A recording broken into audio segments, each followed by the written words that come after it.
നാദാപുരത്ത് ഒരു Chennai silk plastic സാധനങ്ങളും മറ്റു സാധനങ്ങളും വിൽപ്പന നടത്തുന്ന ഒരു ഷോപ്പ് പുതുതായി നാദാപുരത്ത് 4-ാം തീയതി തുടങ്ങി.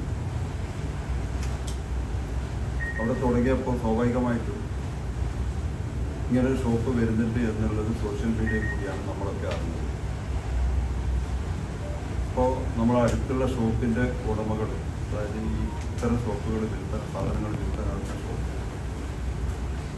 ഇങ്ങനൊരു പുതുതായിട്ടൊരു ഷോപ്പ് വരുന്നുണ്ടെന്ന്, അതൊരു പീഡിയൻ്റെ മുകളിൽ ഒരു താൽക്കാലിക സംവിധാനത്തിലാണ് വരുന്നത്, ലൈസൻസ് കാര്യങ്ങളൊന്നും ഇല്ലാണ്ട് തുടങ്ങുന്നതാണെന്ന് സംഘടനയെ അറിയിച്ചു. അറിയിച്ചതിൻ്റെ ഭാഗമായിട്ട് സ്വാഭാവികമായിട്ട് നമ്മൾ അവിടെ പോയി അതിൻ്റെ ഉടമകളുമായിട്ട് സംസാരിച്ചു.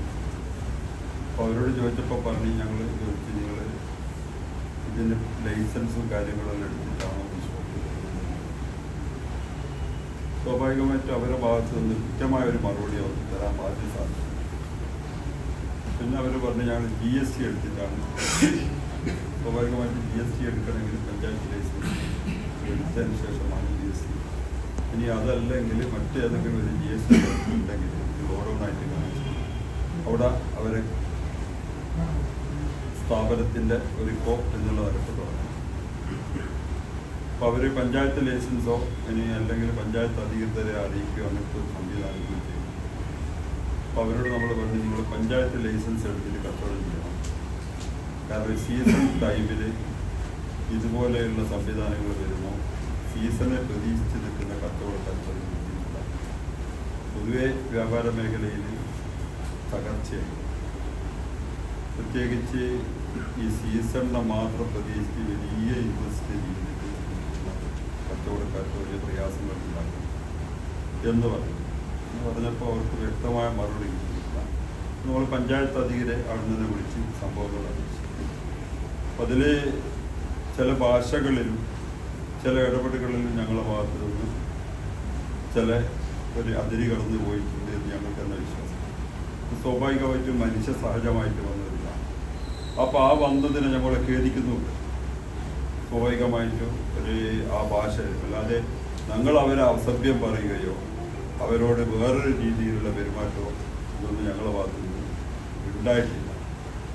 അതേ അവസരത്തിൽ സോഷ്യൽ മീഡിയയിൽ കൂടിയിട്ട് ഒരു വല്ലാത്ത രീതിയിൽ നാദാപുരത്തെ കച്ചവടക്കാരെ മൊത്തം, നാദാപുര പ്രദേശത്തിനെ മൊത്തം അവഹേളിക്കുന്ന ഒരു രീതിയിലുള്ള ഒരു ചിത്രീകരണവും കാര്യങ്ങളാണ്.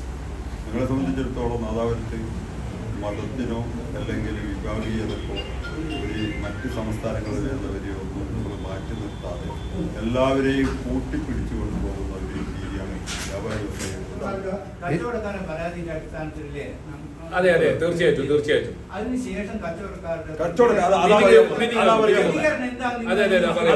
അതാ പറയാൻ പറ്റും. ഇന്നലെ ഞങ്ങള് എക്സിക്യൂട്ടീവ് യോഗം 45 മെമ്പർമാരില് സാധാരണക്ക് വിപരീതമായി 45 പേരും എക്സിക്യൂട്ടീവ് യോഗത്തിൽ പങ്കെടുത്തു.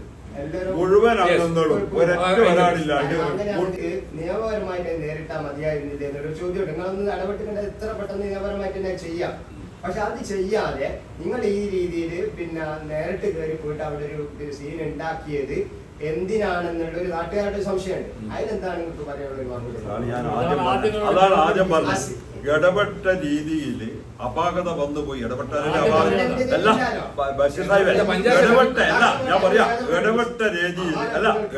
രീതിയിൽ അപാകതകൾ വന്നത് കൊണ്ടാണല്ലോ നമ്മൾക്ക് ഇങ്ങനെയൊക്കെ ചെയ്യേണ്ടി വന്നത്. അതിൽ അപാകത വന്ന് അയാൾ ഖേദം പ്രകടിപ്പിക്കുകയും ചെയ്യും.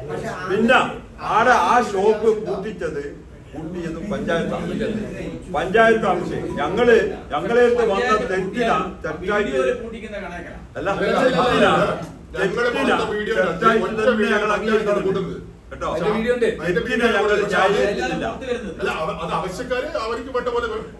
നിങ്ങൾ തന്ന ഈ പത്രക്കുറിപ്പില് മർച്ചന്റ് അസോസിയേഷൻ ഖേദം പ്രകടിപ്പിച്ചു എന്ന് കാണുന്നുണ്ട്. നിങ്ങൾ ഖേദം പ്രകടിപ്പിച്ച ആരോടെ? ജനങ്ങളോടാണോ? അല്ലെ ഖേദാണോ അല്ലെങ്കിൽ മാപ്പാണോ? ഖേദം ഞങ്ങളെ അടുത്ത് വന്ന തെറ്റാന്നല്ലോ. ആ തെറ്റിനെ വേറൊരു നിലക്ക് വ്യാഖ്യാനിക്കുന്നതുകൊണ്ട് ആ തെറ്റിൽ ഞങ്ങൾ ഖേദം പ്രകടിപ്പിക്കും. ഖേദം മാത്രമാണല്ലോ.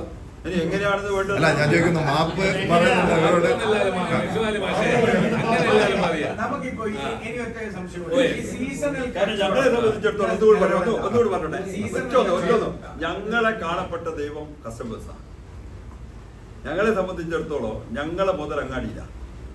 ഞങ്ങൾ രാവിലെ ഷോപ്പ് തുറന്ന് ഇരിക്കുന്നത് വരുന്ന കസ്റ്റമേഴ്സിനെ മാന്യമായി സ്വീകരിക്കാനും അവരിൽ നിന്ന് കൊടുത്ത സേവനത്തിൽ നിന്ന് ഞങ്ങൾക്ക് കിട്ടുന്ന ലാഭം കൊണ്ട് കുടുംബം പറ്റും.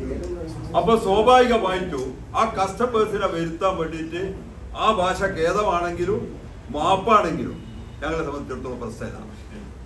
കാരണം അത് ഖേദമാണെങ്കിലും മാപ്പാണെങ്കിലും കാരണം കസ്റ്റമേഴ്സ് ആണ് ഫസ്റ്റ് ഓഫ് കിങ് എന്ന് അയാൾ മനസ്സിലാക്കി. കാരണം ഏറ്റവും വലിയ രാജാവ് കസ്റ്റമേഴ്സാണ്. ഇടപെട്ട രീതിയും ഞങ്ങളെ ചെയ്തികളും പൊതുസമൂഹവും പിന്നെ വല്ലാത്ത രീതിയിലാണ് അതിനെ കണ്ടത്. അത് ഞങ്ങൾ ഉൾക്കൊള്ളുന്നത്, ഞങ്ങളത് മനസ്സിലാക്കിയല്ലോ, ആ ഒരു രീതിയിലാണ് കണ്ടത്. അതല്ലേ അതുകൊണ്ടല്ലേ ഇങ്ങനെ വിളിച്ചു ചേർത്തത്.